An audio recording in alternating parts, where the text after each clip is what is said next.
I've personally recorded more than 500 podcast episodes, been a guest on a couple hundred more.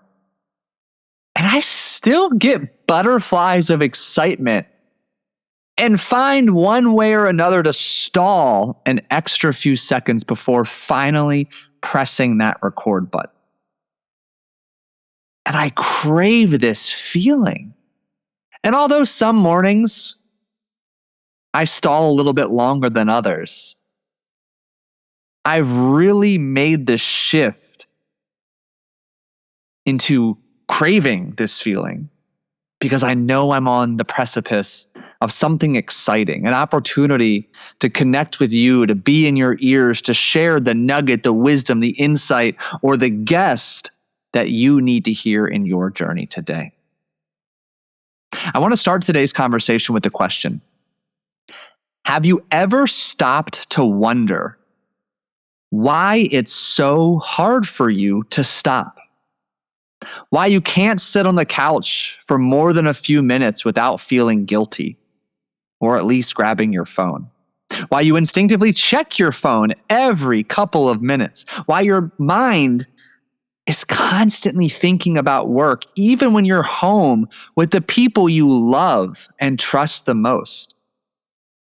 Maybe you wake up every morning already feeling behind before the day has begun.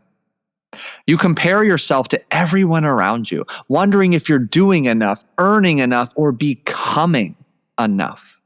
You struggle to be fully present with your spouse because your mind is always somewhere else. And perhaps worst of all, your kids. Well, they get whatever energy you have left over after you've given your best to your business. And here's the part that almost no one sees. From the outside, it looks like you've made it. You've built the business, you have the money, you bought things that you once dreamed about owning. You're living the life you promised yourself would finally make you happy. So why does nothing ever feel like enough? Why don't you feel like enough?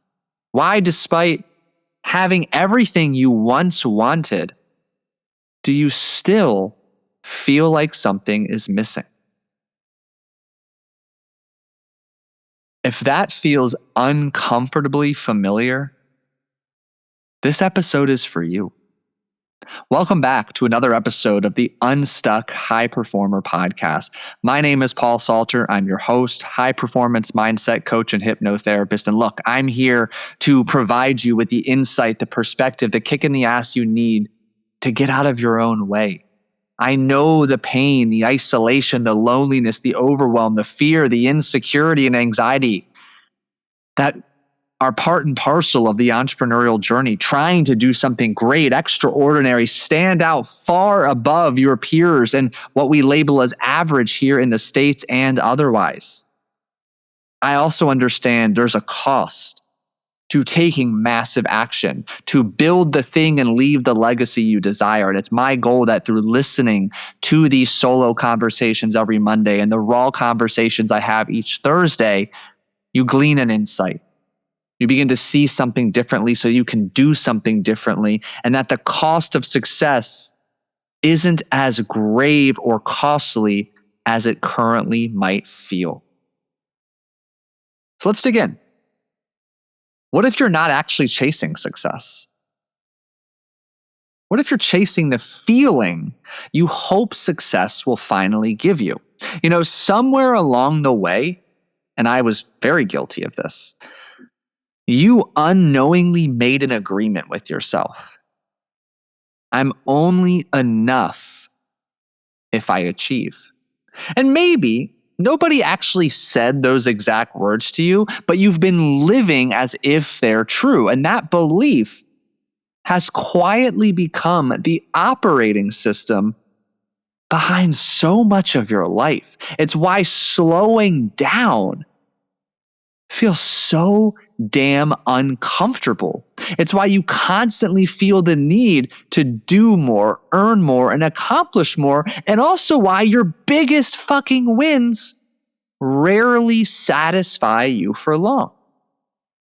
And perhaps most interesting is that you tell yourself you work hard because you're ambitious. And maybe that's partly true. But what if the deeper reason is that every time you stop moving and you do pause, slow down, you're forced to face the question that you've been trying to outrun for years. Am I enough? So perhaps the reframe to best articulate your current path is you're not running towards success. You're running away from yourself. Shortly after my divorce, I signed up for and participated in a 50-mile run. And this was as a part of a mastermind community called the Modern Day Night Project. It wasn't like an actual orchestrated event. It was a bunch of brothers going to a 3-day mastermind. And then after the mastermind, starting at 10 p.m. that evening, there was a 1.5-mile stretch of sidewalk in the middle of the Vegas desert. And the goal was simple. We are going to run to the end of that sidewalk and turn around and run back as many times as possible for the next 12 hours. And I can sit here and tell you I wanted the challenge. I can sit here and tell you it would be so badass to complete that. I was excited about the version of me that would come out on the other side of that. I know it would require training, both physically, mentally, even emotionally.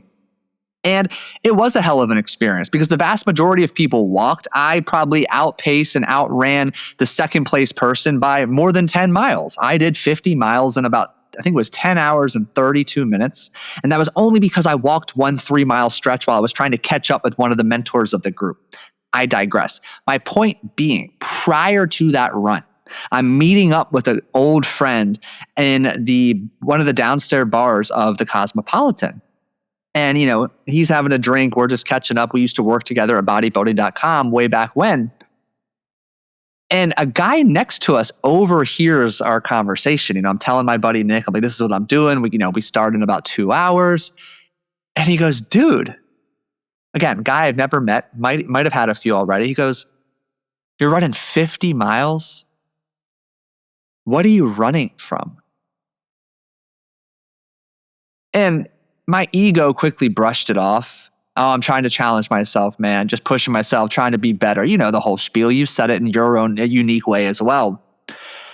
I don't think the weight of that question hit me until years later, until I actually had the wisdom to understand and hear what he was asking, because candidly, I was fresh out of a divorce. I jumped into another relationship, which was another way to cope, to numb and avoid the emotions I had repressed for so long. I was an emotional mess. I was, emotionally constipated, but the pipe had already burst once. And I was running through my training through this event and then tackling the next event, tackling the next physical challenge, literally as a way to escape the silence, to escape having to simply be alone, be with myself, and be in a position to confront the truth of my new reality, my shortcomings, my mistakes, and all of my choices and actions that had led to this unpredictable circumstance that I found myself in. And I see this same pattern mirrored in my clients all the time. They're going through a tough time, so they pick up triathlon training. They become an incredible Spartan athlete. They pick up golf. I know many of you golf, and I would really strongly encourage you to get curious. How much additional time do you spend practicing when you could be with your wife? I'll leave that there. That's probably a conversation for a different episode. But my point is this.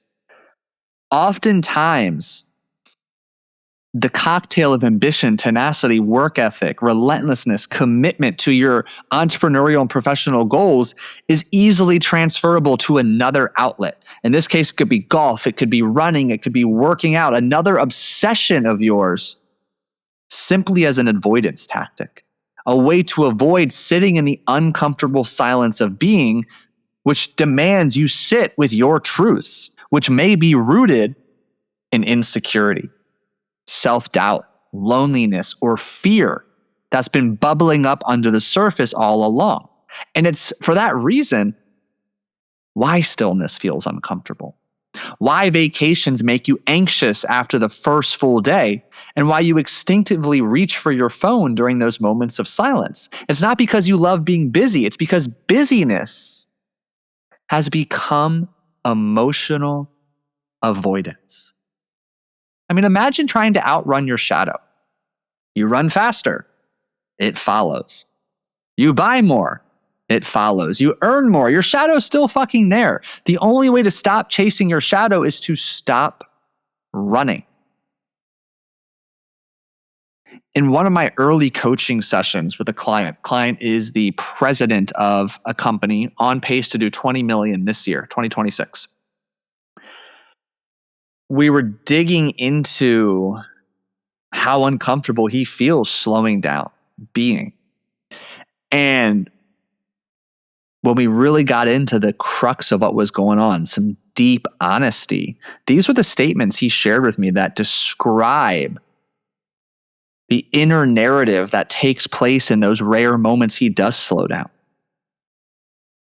I'm not smart enough. I feel like a fake. I'm unworthy. I'm fat. I'm incapable. Again, this is the person running a company on pace to do 20 million this year. And revenue has increased year over year the last handful of years. He's also the same person who multiple nights per week, he drinks 3 to 4 heavy IPAs, skips his workouts, and hits snooze multiple times in the morning. Well, at least he was that person prior to our work together. For many high achievers like yourself, achievement isn't just something you pursue. It's become emotional regulation. It's literally how you regulate how you feel about yourself. And whether it be a closing, a promotion, a record sales month, or recognition from peers, those all create a temporary emotional high. And for a brief moment, you feel confident, important, validated. Enough. The problem, of course, is that feeling never lasts. It comes and goes like a bolt of lightning. The brain quickly adapts, and suddenly yesterday's dream becomes tomorrow's baseline. And now that next achievement feels necessary just to experience the same emotional relief. And this isn't ambition anymore. This is dependency. Specifically, you have become emotionally fragile. The moment a result or an outcome doesn't go your way, you're triggered, you're agitated, you're on edge, you're angry, you're disappointed, you feel ashamed. And obviously operating with one or many of those emotions in the driver's seat of your decisions and actions is not going to set you up for success, but even worse is when you bring those emotions home with you. And that's the version that your wife, your husband, your children get on a day where things don't go as planned or you didn't get the outcome or result that you expected. As I was toying around with the concept and the theme of this episode, like what kept coming out to me is like, if you resonate with what it is I'm sharing, you are an insecure overachiever. You are emotionally fragile. When something doesn't go to plan or as well as you thought or it reached the timeline you had set originally, you crumble. And internally, you stuff that down through more work, through more doing, but it comes at a cost. And let me say this clearly, another year of repeating the same pattern, it's expensive. It's incredibly costly. And if you know that you can't continue on this path, but you feel stuck, uncertain of how to even take a step in a different direction to achieve a different feeling, set of behaviors, results, and experience to become a different, better version of you, well, that's the exact type of work I do with founders, CEOs, entrepreneurs, and high achieving professionals. And if this conversation is speaking to you, I encourage you to apply for one-on-one private coaching with the link in the show notes. Now, here's the interesting point. So often we hear the word burnout thrown around in this high performance arena. And obviously, if you are someone with a big mission, it requires hard fucking work. Like physically, it's time demanding, emotionally demanding, mentally demanding. There are sacrifices, there are trade-offs. It is exhausting. But the hidden cost underneath all of that is that your entire life becomes transactional. Look, like this is you. Like, let me know how many of these points, these descriptors rather, describe you to a T. You don't know how to sit on the couch without feeling guilty. You take multiple vacations per year, and your one true desire is to be able to finally take a vacation in which you finally feel present, free, and at peace. You check your phone, your email, your Slack, Teams notifications every few minutes. Oftentimes, if you do sit down to watch TV, you're on your phone as well. You constantly think about work. You struggle to be fully present with your spouse. Your kids get the leftover version of you. And although everybody else around you thinks you've made it, you've checked the box of success, nothing ever feels like enough, and you somehow feel emptier than before. And if that describes you, what often happens, what I've seen in all my years of coaching, is that you begin to look to external things to give you an internal feeling that they were never designed to provide. And what I mean by that is this often looks like chasing. Professionally, you're checking the boxes, making more money, closing more deals, you're moving the mission forward, and it still doesn't feel enough. You specifically don't feel enough. So you start chasing. You chase more money than you need. Bigger homes, nicer cars, luxury watches, insert additional status symbols XYZ here. You get a new driver every fucking month, a new club fitting every 3 months. You're seeking constant recognition and admiration. You have affairs just to get the hit of dopamine.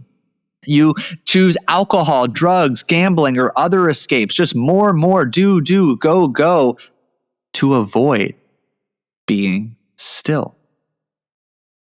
And if we take a step back, none of these things outside of the affairs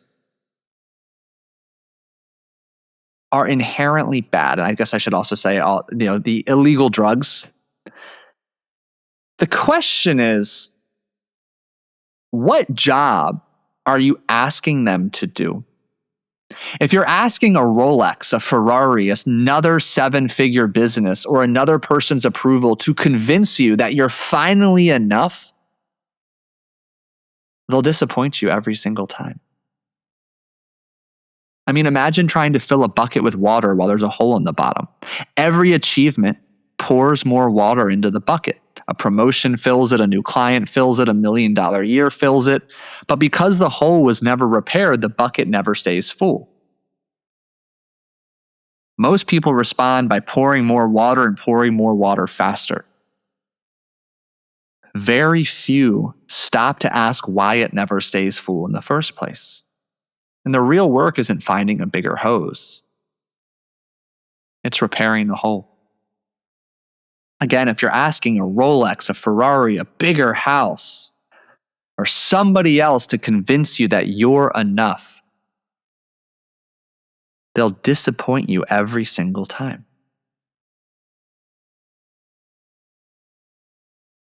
Somewhere along the way of your journey, you learned to connect achievement with enoughness. And fortunately for you, that learned belief and set of accompanying emotions and behaviors, all of them can be unlearned. But until you feel and embody the emotions from this moment and do the work to truly break the belief and downstream behaviors, you will remain stuck in this perpetual state. And One way to really think about this, and I used to use this a lot in my days as a sports dietitian, and then specifically helping thousands of individuals finally break free from the yo-yo dieting cycle, is you need to reverse engineer your approach to feeling how you desire. Having done this work with so many extraordinarily successful individuals, I can tell you, when I ask the question, what feelings do you crave most? Here are some of the most common answers: enoughness, worthiness, peace, acceptance, security, and freedom. The mistake, however, that you are likely making is you think that these feelings will be magically felt and experienced when you add another zero to your bank account, when you have another higher level of status. As a result, the goalpost keeps moving more and more, and it never feels like enough, and you never feel like enough. So I encourage you to flip it upside down. And what I used to tell my weight loss clients all the time is like, you don't want to weigh, 180 pounds, for example.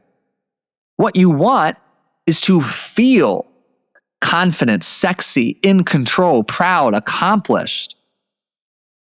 But when you get so fixated on a number, whether it be the scale or the amount of money in your bank account, this facilitates short-term rash decisions that produce, short-term results. So the big shift you need to make is, how do I want to feel?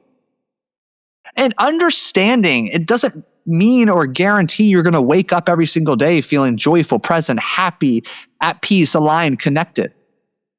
But it can absolutely be the through line and the theme of your life. So get clear.